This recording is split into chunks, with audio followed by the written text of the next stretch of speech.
या स्वतंत्रता, हर किसी के मन में अलग अलग तरह के विचार आते हैं। 47 से पहले बल्कि 1857 की क्रांति से लेकर अगर मैं आगे बात करूं फिर इमरजेंसी 1975 तक, तो कई तरीके के पड़ाव हैं। जो हमारे स्वतंत्रता संग्राम सेनानियों का सपना था वो कहाँ तक पहुँचा। हम 2 दिन मनाते हैं, एक को कहते हैं इंडिपेंडेंस डे, एक को कहते हैं रिपब्लिक डे। सवाल ये है कि हम कितने स्वतंत्र हुए। स्वतंत्रता दिवस मना रहे हैं, कितने सालों से मना रहे हैं, लेकिन स्व मतलब अपना, तंत्र मतलब सिस्टम। कौन कौन सा सिस्टम हमने अपना बना लिया। जो काम अंग्रेज नहीं कर पाए थे वो आपातकाल में हुआ। इस तरीके की बातें मैंने अपने बड़े बुजुर्गों के मुंह से जब सुनता था तो मुझे लगता है जब मिसयूज कम होता है तो आदमी ज़्यादा स्वतंत्र होता है। जब आपके पास खौफ कम होता है तो स्वतंत्रता आपको ज़्यादा मिलती है। चाहे वो अश्लीलता हो, चाहे वो नग्नता हो, चाहे वो फूहड़ता हो, चाहे वो OTT के ज़रिए अश्लीलता हो, या वेब सीरीज़ के ज़रिए हो, या फिल्मों के ज़रिए हो, या स्टैंड अप कॉमेडी के ज़रिए हो। वो कुछ लोग क्या कर रहे हैं, उस फ्रीडम ऑफ स्पीच का और फ्रीडम ऑफ स्पीच और एक्सप्रेशन का वो जो मिसयूज़ कर रहे हैं, मुझे लगता है कि कहते हैं अति सर्वत्र वर्जित, कि शिक्षा, भारत की चिकित्सा और भारत की न्याय व्यवस्था ये दुनिया में सर्वोत्तम थी और सबसे सस्ती थी। 2 चीज़ें बता रहा हूँ, भारतीय शिक्षा, भारतीय चिकित्सा, भारतीय न्यायिक व्यवस्था दुनिया में सर्वोत्तम थी और एकदम नो प्रॉफिट नो लॉस पे थी। आज देखिए भारत की शिक्षा व्यवस्था, चिकित्सा व्यवस्था और न्याय व्यवस्था सबसे बड़ा रोजगार बन गया, सबसे बड़ा धंधा बन गया है। आज की जो पीढ़ी है वो हमसे ज़्यादा तेजी से सीखती है, ज़्यादा मेहनत करती है और वो सवाल बहुत पूछती है। जिस तरीके से हमारे खासतौर पे भारत में मतलब ऑन एन एवरेज 3 से 4 घंटे का जो वॉच टाइम आ रहा है, ये हमारे लिए अच्छा नहीं है। ब्राह्मण होके नाम हरिजन के नाम पे वो अकाउंट बना रहा है और ब्राह्मण को गाली दे रहा है। तो आपस में और कितनी बार ऐसे दंगे हो चुके हैं। ये जो सोशल मीडिया और डिजिटल मीडिया का दानव खड़ा हो गया है, इससे आज़ादी कैसे पाई? हमारे देश में बच्चा पैदा हुआ उसके बाद वो मॉम कहला रहे हैं, उसको माताजी कहलाने में शर्म आ रही है।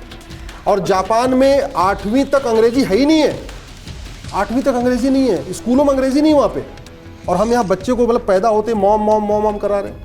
तो ये जो गुलामी की सोच है कहीं न कहीं उससे बदल रहा है। लेकिन शासक के पास ये भी फिर होना चाहिए कि जो उस लक्ष्मण रेखा का उल्लंघन कर रहा है उसको कड़ा से कड़ा दंड दे। लेकिन हमारी आलोचना करने पर वो अगर एक एजेंडे के तहत काम करेगा तो फिर दिक्कत है। 78 साल पहले हमारा देश आज़ाद हुआ। इस आज़ादी को पाने के लिए हमने एक बहुत बड़ी कीमत चुकाई है। लोगों के बलिदान से लेकर आंदोलन तक।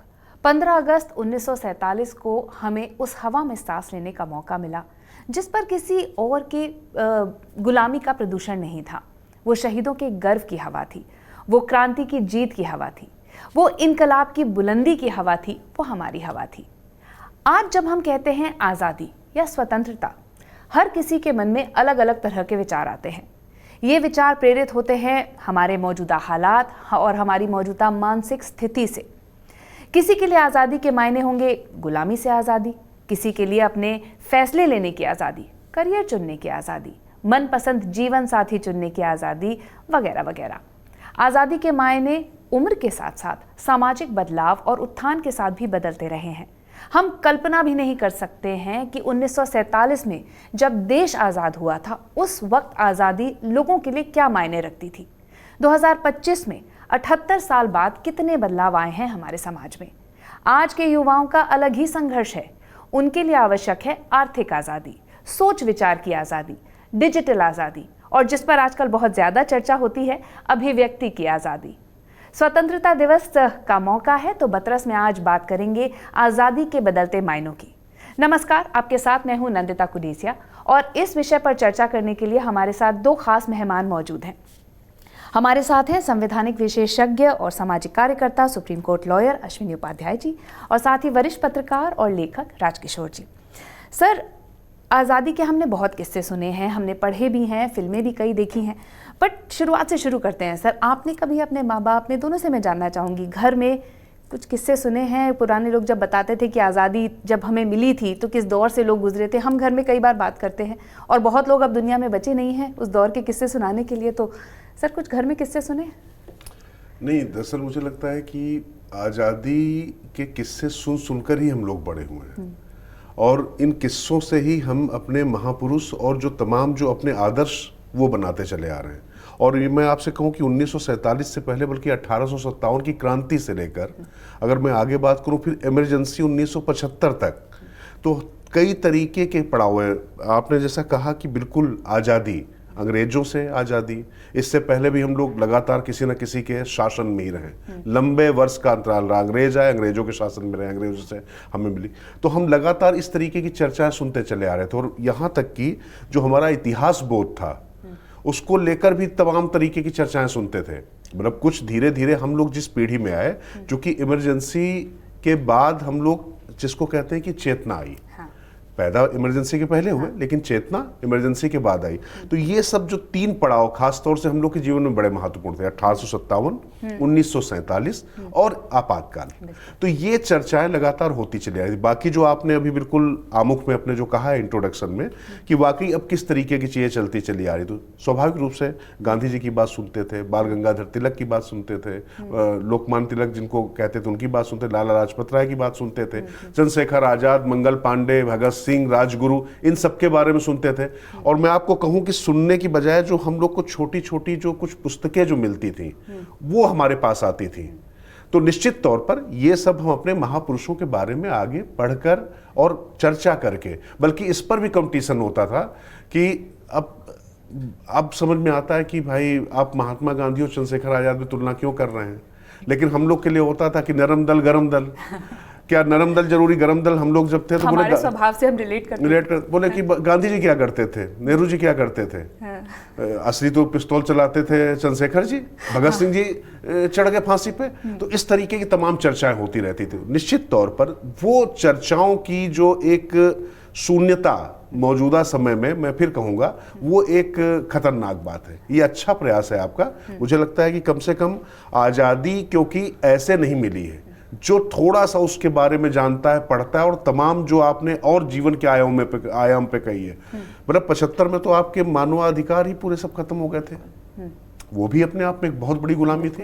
बिल्कुल, बिल्कुल। वो अंग्रेजों के शासन से बड़ी गुलामी थी। मैं इसलिए कह रहा हूं कि ये जीवन के जो तमाम जो पड़ाव हैं, निश्चित तौर पर सुन सुनकर हम लोग बड़े हुए हैं, और हमें लगता है कि उससे अपना मानस बनाने में और आगे आप कैसे बनकर निखर कर आ रहे हैं, क्या आपको नहीं करना है जीवन में, मुझे लगता है कि शायद ये हमारे जो अतीत की जो तमाम जो स्मृतियां हैं वो आपको बनाती है। हमारा व्यक्तित्व इससे कहीं ना कहीं ढलता है। सर, अगर मैं आज़ादी की अभी बात करूं तो जैसे सर ने कहा कि 78 साल की तस्वीर तो सामने आती है, उससे पहले भी जो संघर्ष हुआ है, बहुत सारे सेनानी रहे हैं, स्वतंत्रता सेनानी, अलग अलग वक्त पर सबका अपना अपना योगदान रहा है। पर आपके यहाँ किस तरह की चर्चा, बिल्कुल पारिवारिक बात पूछ रही हूँ सर, घर में किस तरह की चर्चा होती थी जब ऐसा होता था? मैं प्रयाग का रहने वाला हूँ, तो चंद्रशेखर आज़ाद जी का चूँकि वहीं पे उन्होंने बलिदान अपना किया, तो हमारे लिए जो सबसे करीब थे चंद्रशेखर आज़ाद जी थे। इसके अलावा नेहरू जी भी, वहाँ पे आनंद भवन है, तो नेहरू जी के बारे में हम लोग सुनते रहते थे। प्रयाग, वाराणसी, एक पूरा बेल्ट है, कानपुर, ये पूरा बेल्ट है। तो मंगल पांडे से लेके चंद्रशेखर आज़ाद, गांधी जी, इनके बारे में हम लोग सुनते रहते थे। लेकिन मैं आज अगर आपसे बात करूँ कि जो हमारे स्वतंत्रता संग्राम सेनानियों का सपना था वो कहाँ तक पहुँचा। हम 2 दिन मनाते हैं, एक को कहते हैं इंडिपेंडेंस डे, एक को कहते हैं रिपब्लिक डे। 15 अगस्त 1947 को हम कहते हैं स्वतंत्रता दिवस, 26 जनवरी 1950 को कहते हैं हम गणतंत्र दिवस। सवाल ये है कि हम कितने स्वतंत्र हुए।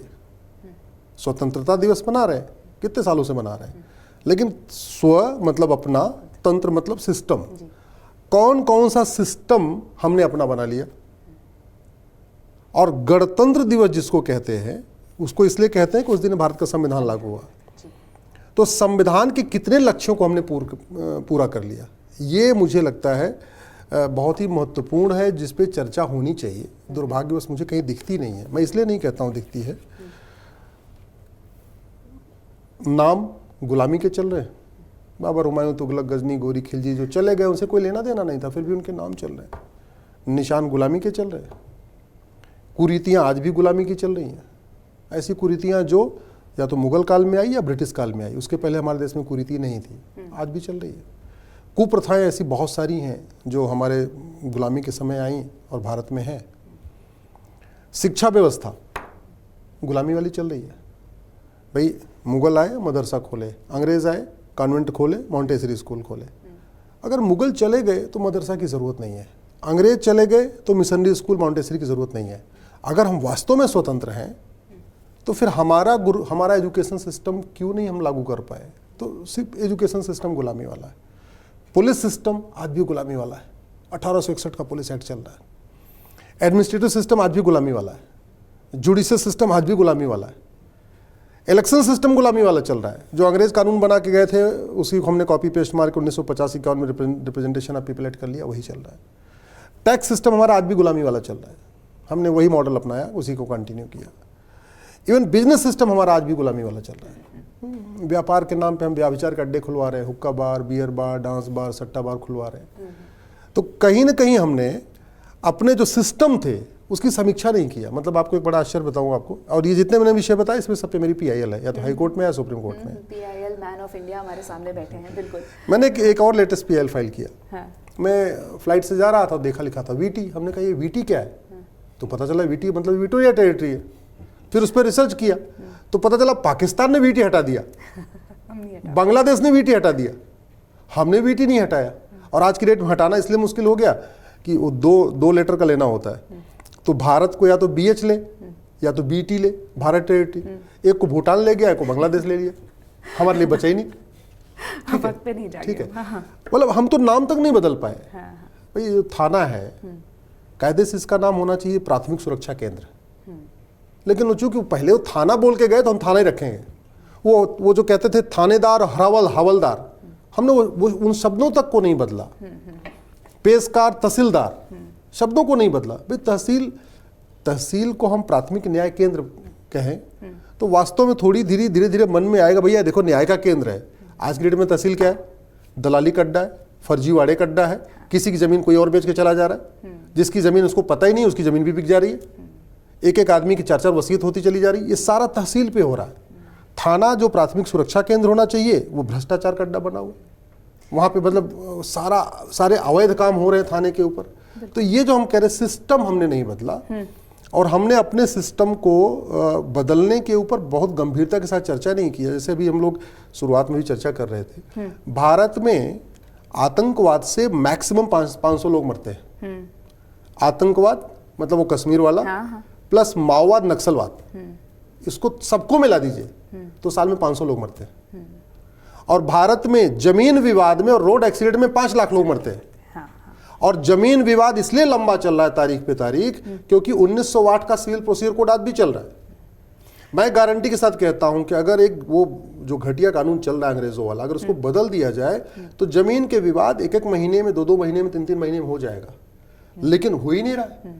एक विश्वा के लिए एक दूसरे को मार देते हैं, फिर मर्डर हो जाता है। मर्डर के बाद फिर तारीख पे तारीख शुरू होती है। पता चला एक आदमी पहले मार दिया गया, अब 30-40 साल कोर्ट में तारीख और चल रही है। तो जो कुछ जमीन उसकी बची थी वो और बिक गई। ये भी बहुत बड़ा विषय है कि इतनी सारी जानें जा रही हैं सड़क दुर्घटना की वजह से, ज़मीन विवाद की वजह से। इस पर क्या कानून बनना चाहिए, इस पर हम एक और दिन चर्चा करेंगे। मुझे लगता है बतरस का एक पूरा एपिसोड इस पर बनेगा। लेकिन जो अहम बात यहाँ पर अभी अश्विनी जी ने कही वो ये कि हम उस सिस्टम से आज़ादी नहीं पा पाए हैं जिनके हम अधीन थे। वो जो सिस्टम बना गया उसी को फॉलो कर रहे हैं।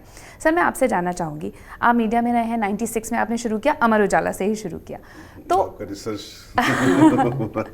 तो मेरा सवाल ये है सर कि जैसे मैंने आपसे पूछा कि आज़ादी की क्या बातें होती थी, इमरजेंसी के बारे में बताइए। उसके बाद जो आपने बिल्कुल सही कहा कि वो ज़्यादा बड़ी आज़ादी थी, क्योंकि तब हमारे ऊपर रूल करने वाला कोई नहीं था। हम अपने ही लोगों से कहीं ना कहीं दबे हुए थे। उनसे जो आज़ादी मिली वो दौर आपने अपने सीनियर से सुना होगा, या आपने क्या आपके एक्सपीरियंस उस बारे में है? नहीं, आपने बड़ा मतलब अद्भुत सवाल पूछा है। मैं आपको इसलिए कहूँ क्योंकि जो मेरे बाबा थे वो महात्मा गांधी जी के ऐसे अनन्य भक्त थे, और गांधी परिवार के इतने अनन्य भक्त थे कि संजय गांधी की खबर सुनकर जब उनका निधन हो गया, उनको हृदयाघात हुआ, उनका निधन हो गया। आपके दादाजी? मेरे बाबा, दादाजी।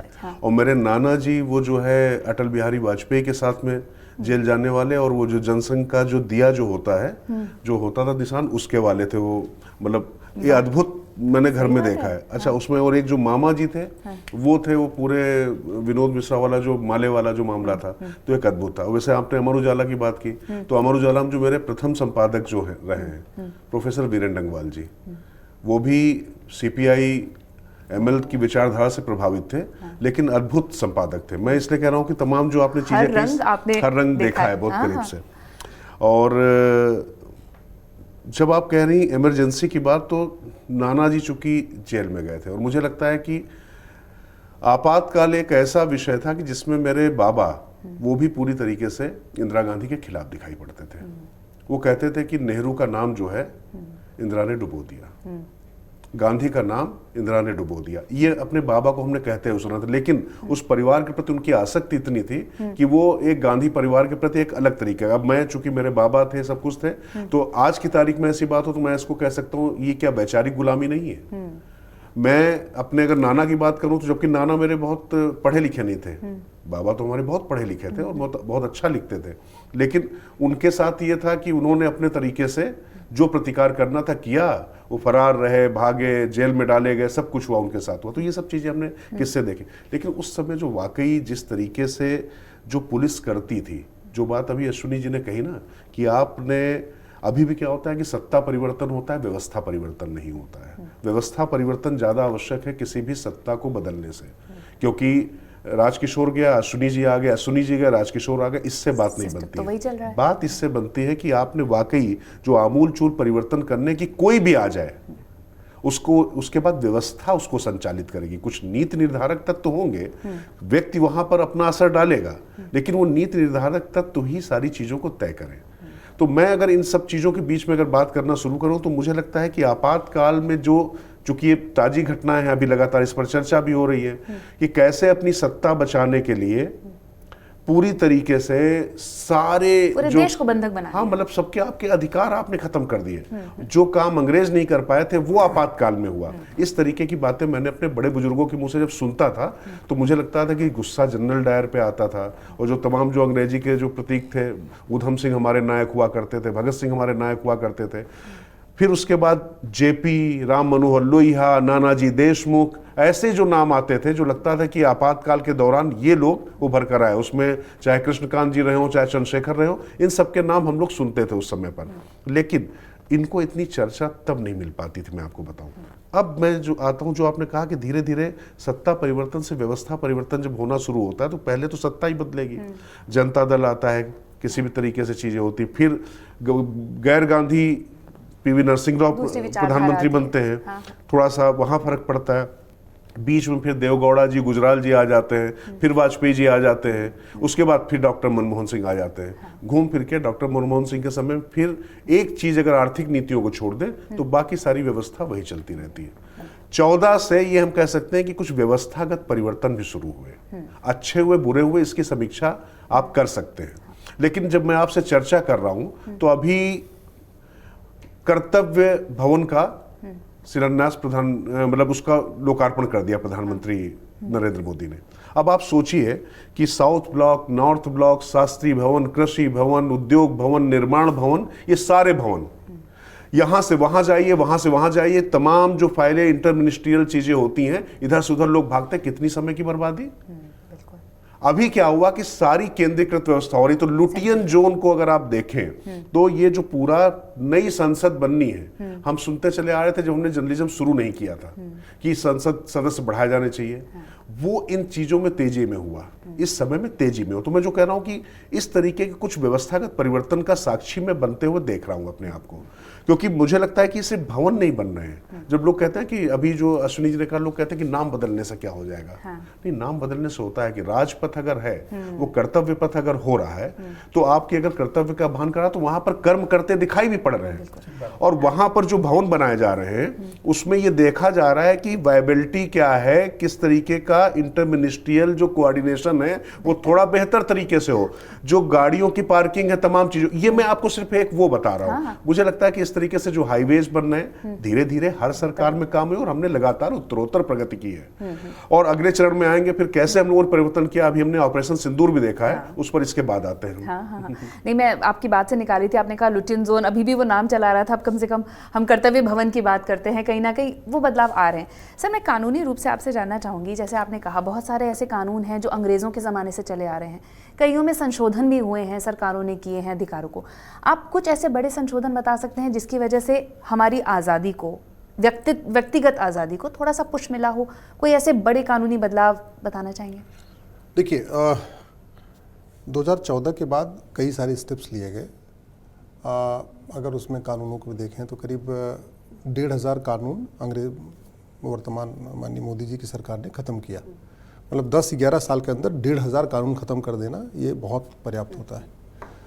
अभी 250 कानून और चल रहे हैं, मैं आशा करता हूँ वो भी जल्दी ख़त्म हो जाएंगे।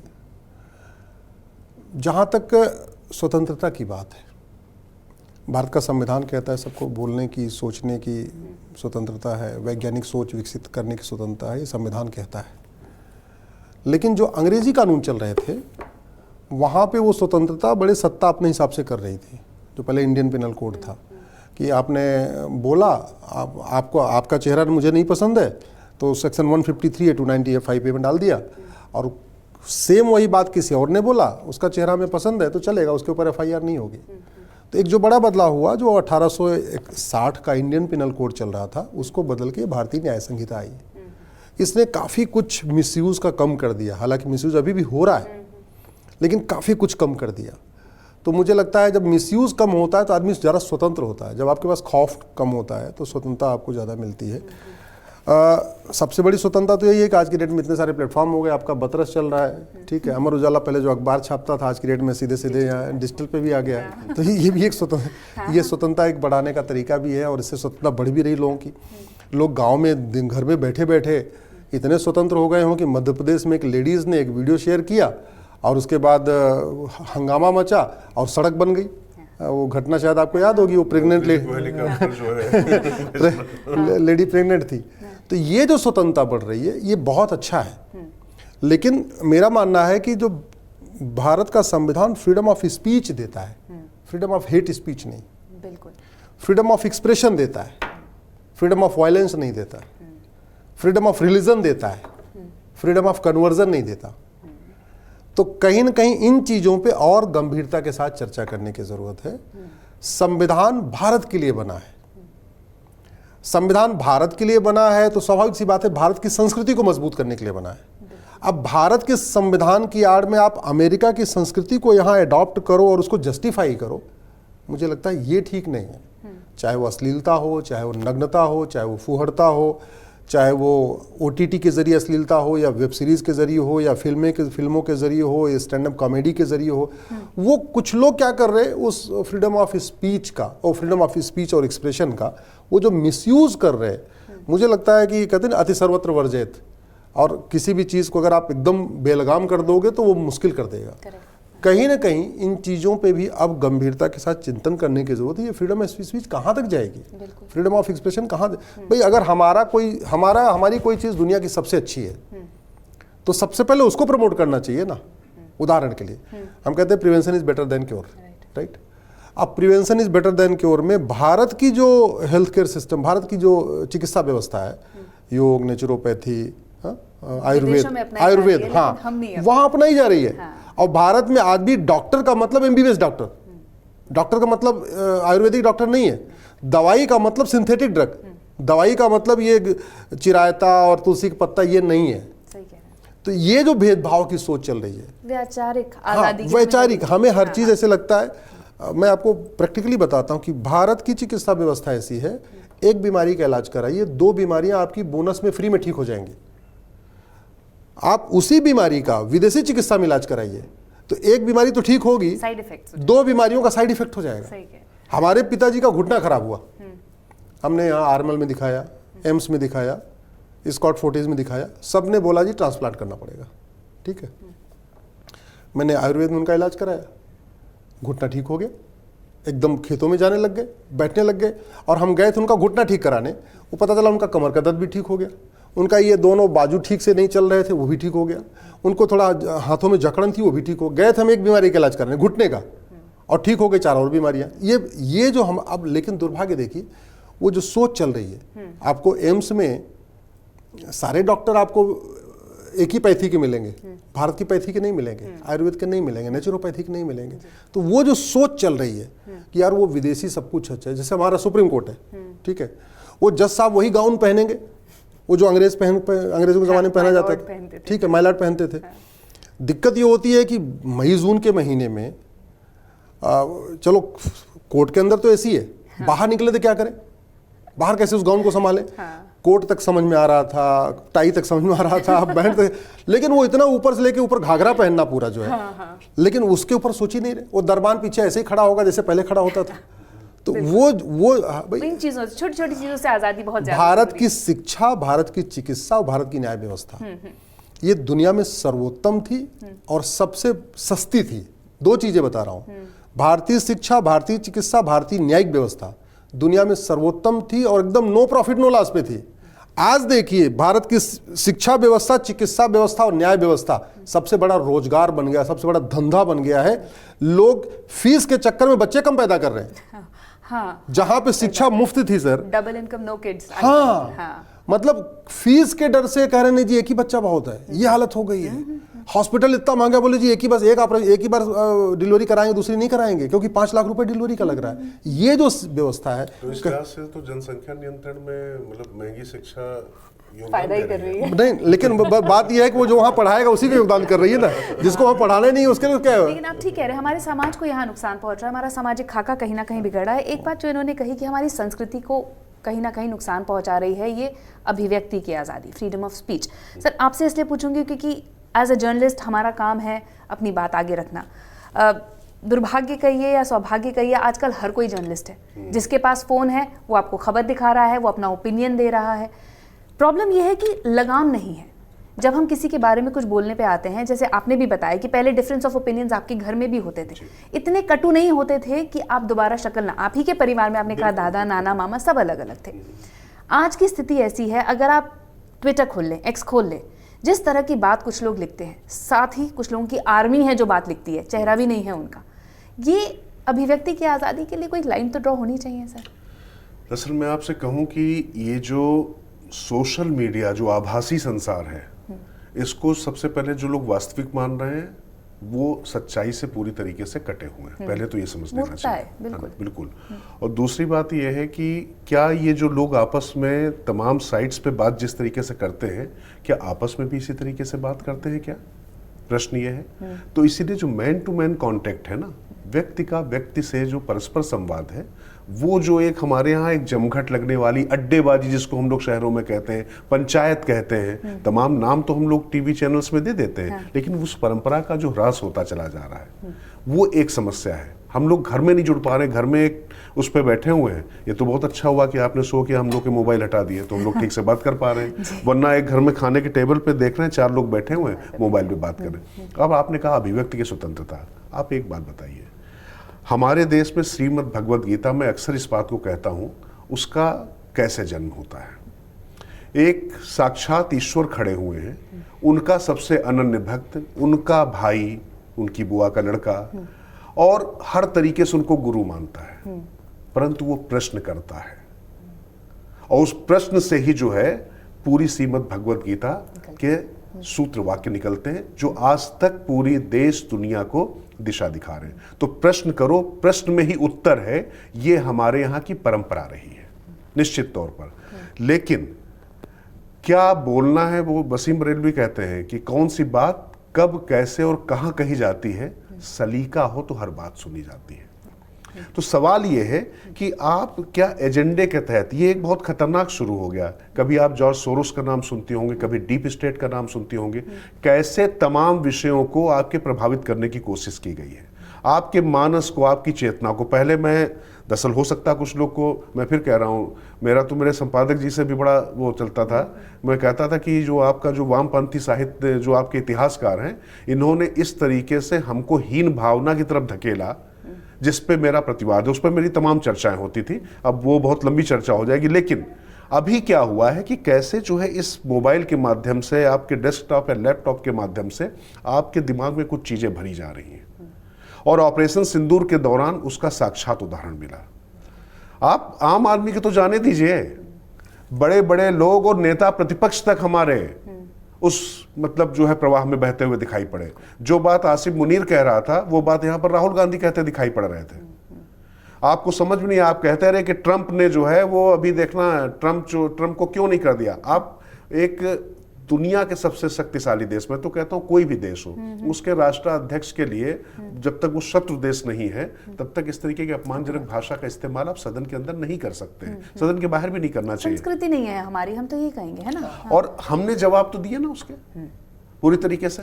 5 देश अभी भी पूरे दुनिया में है जो ट्रम्प टैरिफ के आगे नहीं झुके ना, और भारत अगर झुक गया था, सीज फायर अगर उन्होंने उससे कर दिया था, तो फिर कैसे फिर वो हमें 25% हमारे ऊपर टैरिफ लगा दिया गया।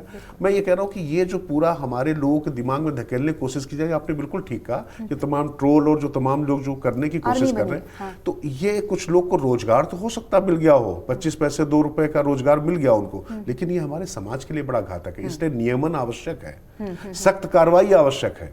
आपको ये बताना पड़ेगा कि आप क्या वो भाषा अपने माता पिता बहन पत्नी बच्चों के सामने क्या इस्तेमाल कर सकते हैं, वो किसी भी वैचारिक अधिष्ठान का हो, इससे फर्क नहीं पड़ता है। और क्या विरोध करने का हमने नहीं देखा कि अटल बिहारी वाजपेयी को हमने विरोध करते हुए नहीं देखा, जेपी को विरोध करते हुए हमने नहीं देखा हमने। या हम बात करें कि अब अभी बात कर रहे थे कि कैसे जो तमाम पुरानी चीजें चली आ रही अंग्रेजों के समय में, प्रणब मुखर्जी जब राष्ट्रपति बने तो उन्होंने महामहिम जैसा शब्द हटाया। उन्होंने कहा ये महामहिम क्या होता है भाई, मैं राष्ट्रपति हूं, इस देश की जनता ने मुझको सब कुछ दिया है, मैं सबका सम्राट तो थोड़ी हो सकता हूं, ये लोकतंत्र है। तो इस तरीके मैं फिर कह रहा हूं कि धीरे धीरे जो व्यवस्था परिवर्तन की गति शुरू हुई है, मैं फिर कह रहा हूं अगर मैं तमाम चरणों में बांटूं तो 21वीं सदी में फिर से हमें लग रहा था कि व्यवस्थाएं बदलेंगी, लेकिन कुछ आर्थिक आधार पर तो कुछ चीजें हुई, लेकिन वो क्या वाकई सही दिशा में जा रही थी, ये बड़ा प्रश्न था। और आज की तारीख में जो ये नया भारत की जो बात कही जाती है, तो इस नए भारत में कम से कम जो आपको जो आत्मसम्मान, आत्मगौरव, आत्मबल का जो एक आपके अंदर जो पुट आया है, मुझे लगता है कि शायद आज की जो पीढ़ी है वो हमसे ज्यादा तेजी से सीखती है, ज्यादा मेहनत करती है और वो सवाल बहुत पूछती है। मैं फिर वही कह रहा हूं, सवाल तब आप पूछ सकते हैं। अच्छा सवाल ये बताइए कि क्वेश्चन पेपर कौन बनाएगा, जिसको उस विषय की जानकारी होगी, उसको उत्तर पता होगा। मुझे याद है कि जब मैं जर्नलिज्म करता था, मुझे आरटीआई आई, तो मुझे जब लगा कि मेरे मन में प्रश्न आ गए हैं और मैं सवाल पूछ सकता हूं, तो मुझे लगा कि ये विभाग मेरी समझ में आ गया। जब मैं जानता ही नहीं हूं, मुझे काखा काखा अंगा आता नहीं है, A to Z कुछ आता नहीं है, तो उसके बाद मैं आगे वाक्य विन्यास क्या करूंगा और प्रश्न क्या पूछूंगा। और प्रश्न भी पूछना समझने के लिए और ज्ञान के लिए पूछा जाए तो बात सही है, लेकिन अगर सिर्फ वाद विवाद के लिए पूछा जाए, प्रतिवाद हमेशा नहीं चलता है, मतलब सीखने की बात होनी चाहिए। जी सर, आपसे पूछूंगी, जैसे अभी आप लोग दोनों बात कर रहे थे कि सिस्टम धीरे धीरे बदल रहा है, महामहिम हट गया, मोदी जी ने बहुत सारे चेंजेस लाए, लेकिन ये देश युवाओं का देश है, ये कहीं ना कहीं भ्रमित हो रहा है। जैसे हमने कहा, सोशल मीडिया अब लोगों का रोजगार बन गया है। अब 5-6 साल की उम्र से बच्चों के यूट्यूब चैनल्स होते हैं, कुछ भी तरह की चीज़ें वो परोसते हैं जिससे उनको लाइक्स या व्यूज़ मिल जाते हैं, और ये एक प्रचलन बन जाता है। तो इस आज़ादी के बारे में आपको लगता है कानून आना चाहिए, या ये चेतना जागनी चाहिए, या किस तरह से प्रचार किया जाए कि ये संस्कृति को बिगाड़ ही रहा है? आप देख रहे हैं ऊपर से लोग ठीक कर रहे हैं, लेकिन एक बड़ा समाज जो है वो भ्रमित भी हो रहा है। क्या कैसे इस आज़ादी को समेटा जाए? नंदिता जी, आपने मेरा बड़ा फेवरेट सब्जेक्ट उसी पे सवाल आपने कर लिया। पिछले सप्ताह ऑस्ट्रेलिया ने कानून बनाया है कि 16 साल से कम के जो बच्चे हैं, ना वो फेसबुक यूज़ कर पाएंगे, ना ट्विटर यूज़ कर पाएंगे, ना इंस्टाग्राम यूज़ कर पाएंगे, ना टिकटॉक यूज़ कर पाएंगे, ना यूट्यूब यूज़ कर पाएंगे। ऐसे उन्होंने 12 प्लेटफॉर्म को उन्होंने दिया है, सारी कंपनियों को कह दिया है, और उस पर $5 करोड़ ऑस्ट्रेलियाई डॉलर का जुर्माना है। यानी किसी अगर ऑस्ट्रेलिया के बच्चे ने 16 साल से कम के यूट्यूब पे देख लिया, यूट्यूब ने उसको सब दे दिया परमिशन देखने की, तो यूट्यूब के ऊपर 5 लाख ऑस्ट्रेलियाई डॉलर का जुर्माना है, 5 करोड़ ऑस्ट्रेलियाई डॉलर का जुर्माना है। ये अभी पिछले हफ्ते कानून आया। मेरा ये मानना है कि भारत में भी इसकी ज़रूरत है। पर फिर ये कॉन्ट्रडिक्टरी नहीं हो जाएगा कि हमारी तो आज़ादी है नहीं, कि हम नहीं, इस कंटेंट आप जरा इसको समझिए। हाँ। जैसे आप सड़क पे जाते हैं तो बीच में रेड लाइट होती है। अब रेड लाइट आपकी आज़ादी छीनती है, क्योंकि आप तो जा रहे थे, आपको रुकना पड़ रहा है, लेकिन रेड लाइट आपको सुरक्षा देती है, एक्सीडेंट रोकती है। जी, बहुत अच्छा उदाहरण। ठीक है, तो ये आप इसको देख लीजिए ना। ऐसे अगर आपको सुरक्षा चाहिए फिर तो चालान कोई होना नहीं चाहिए, स्पीड की कोई लिमिट नहीं होनी चाहिए। हमको गाड़ी, हम जितने मन करें हम चलाएं, हमारे पास गाड़ी है, जितनी भाग सकती है हम भगाते रहे।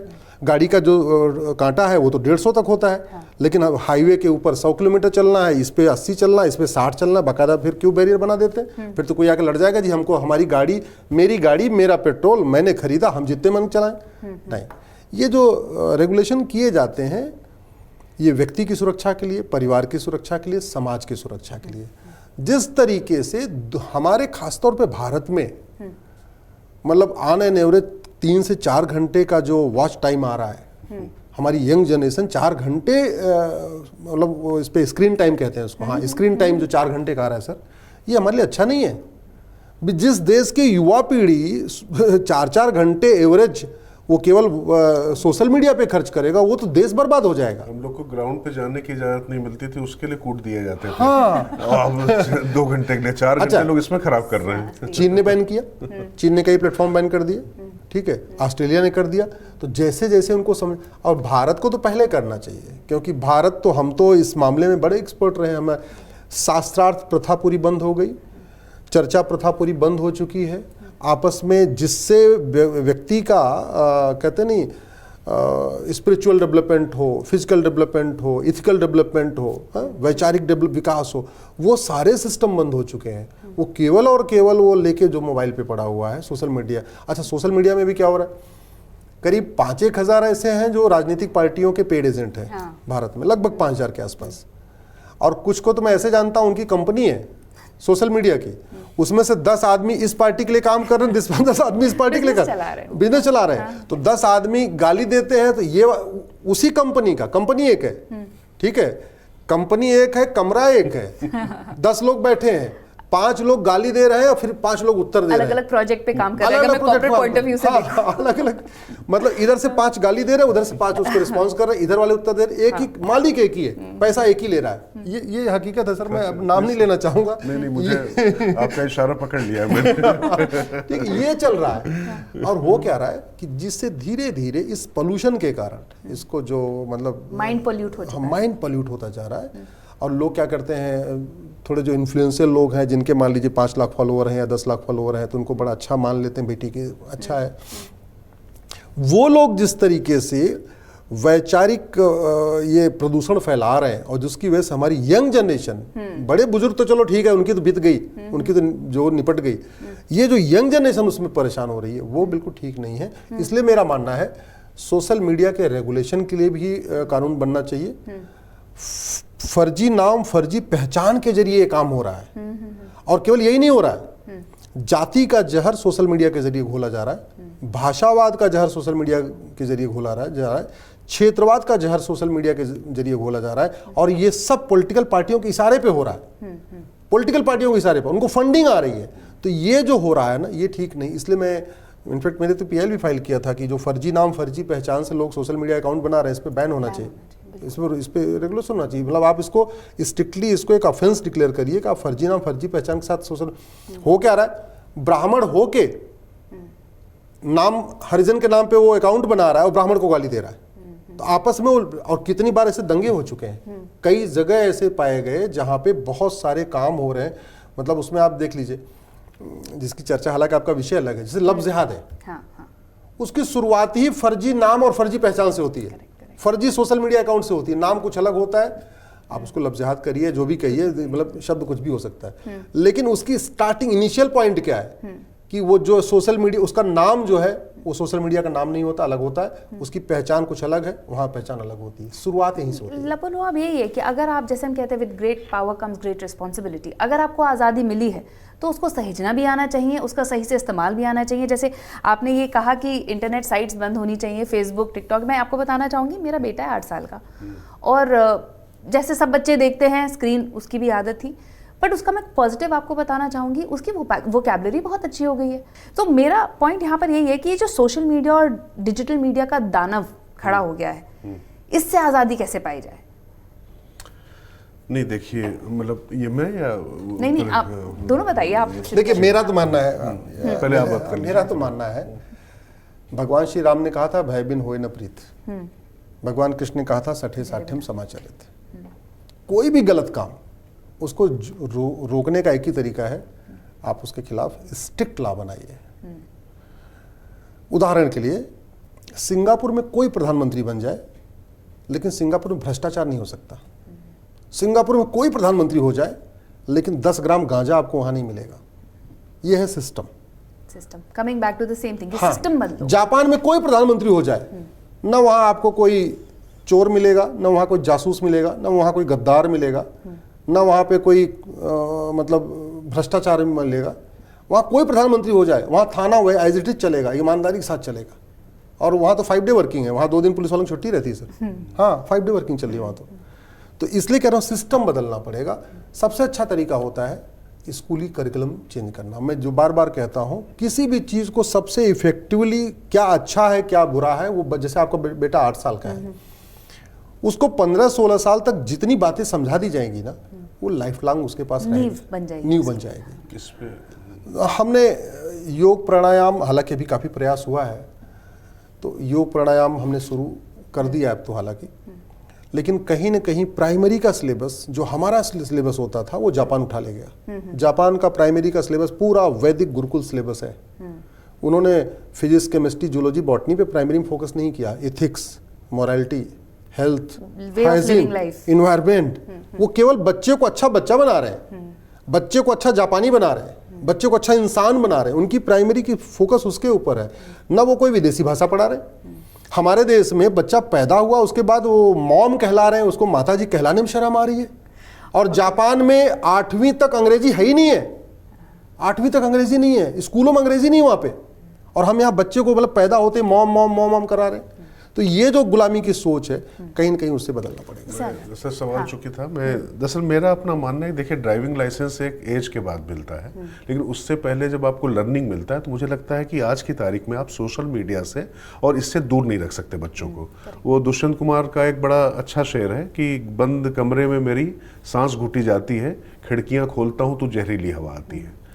तो अब कुल मिला के आप बंद कमरे में भी नहीं रह सकते हैं, लेकिन अब खिड़कियां अगर आप खोल लें तो उसके लिए आपको ये करना पड़ेगा, कुछ आपको पेड़ लगाने पड़ेंगे, कुछ वृक्ष लगाने पड़ेंगे, कुछ प्योरीफायर का कुछ इंतजाम करना पड़ेगा। वो कैसे आप करेंगे? आपने चूंकि बच्चे को, मेरी बच्चियां थोड़ी बड़ी हो गई हैं, कॉलेज में पहुंच गई हैं, वो मैनेजमेंट वगैरह कर रही हैं, लेकिन मुझे याद है कि 16, 17, 18 साल के बाद ही उनके पास मतलब वो आया है, फ़ोन आया, घर पे रहता था। और मुझे याद है कि हम लोग को स्कूल में बुला के बताया गया कि आप एक काम करिए कि जो आप डेस्कटॉप या लैपटॉप रख रहे हैं वो सार्वजनिक जगह पे रहे। आप जब निकलेंगे, अभी आज को बच्चे, आजकल होमवर्क मिल रहा है उनको टैब में, आप हटा ही नहीं सकते, उनको कैसे करेंगे? वो लगातार उस पर ही काम कर रहे हैं और वो लगातार वीडियो मतलब सामने चले, आप कैमरा भी ऑफ नहीं कर सकते। आज तो इस तरीके की पढ़ाई हो रही। तो मुझे लगता है कि डिजिटल आज़ादी अपने आप में आज की तारीख में ठीक बिजली की तरीके से हो चुकी है। नेट चला जाए तो प्राण सूख जाते हैं, लगता है कि क्या हो गया, जीवन बिल्कुल रुका हुआ महसूस होता है, इसमें कोई दो राय नहीं।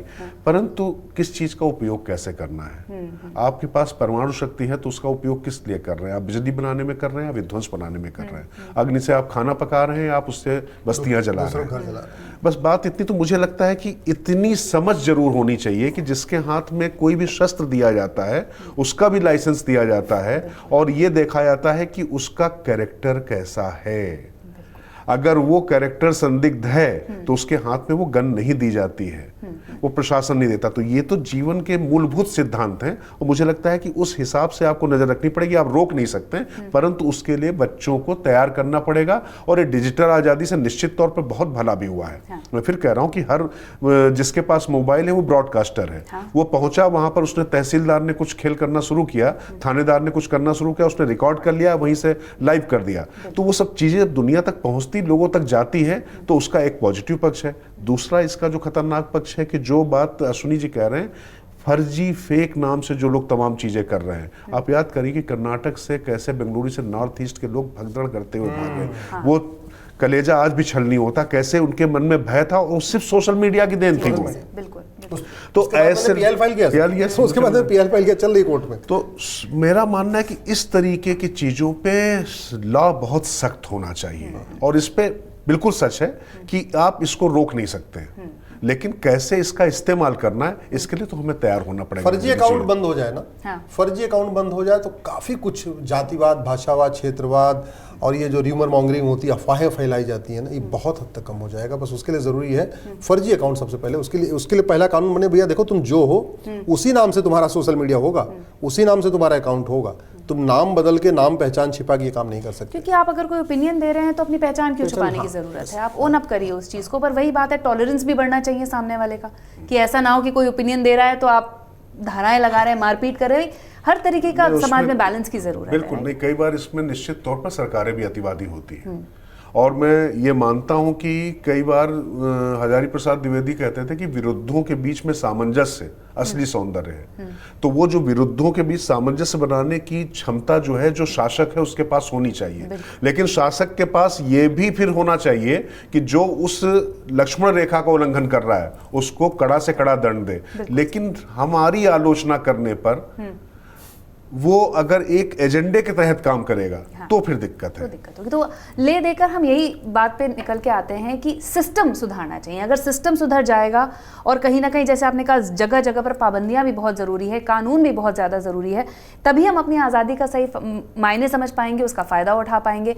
यहाँ मैं अपने दर्शकों से भी राय लेना चाहूँगी। हमारा कमेंट बॉक्स खुला हुआ है, आप बताइए आपके लिए आज़ादी के क्या मायने हैं। कौन सी ऐसे क्षेत्र हैं जहां आपको लगता है यहाँ आज़ादी मेरी दबाई जा रही है, या यहाँ आज़ादी का मैं आनंद ले रहा हूँ, या कुछ ऐसा कानून आ जाए कि मुझे आज़ादी का और लाभ मिल सकेगा। तो कमेंट बॉक्स में आप भी ज़रूर लिखिएगा। और बहुत बहुत शुक्रिया आप दोनों का आज की चर्चा में जुड़ने के लिए। और मैं उम्मीद करती हूँ कि लोगों को समझ में आया होगा कि आज़ादी के मायने बहुत बदले हैं, पर हमें भूलना नहीं चाहिए किसी ने बहुत संघर्ष करके ये आज़ादी हमें दिलाई है। इसका अच्छे से अगर हम प्रयोग करेंगे तो सभी आनंदित रह पाएंगे। हमारी जो अभिव्यक्ति की आज़ादी है वो दूसरे की फ्रीडम पर आकर ख़त्म भी होनी चाहिए। Thank you so much for watching. Batras में आज इतना ही।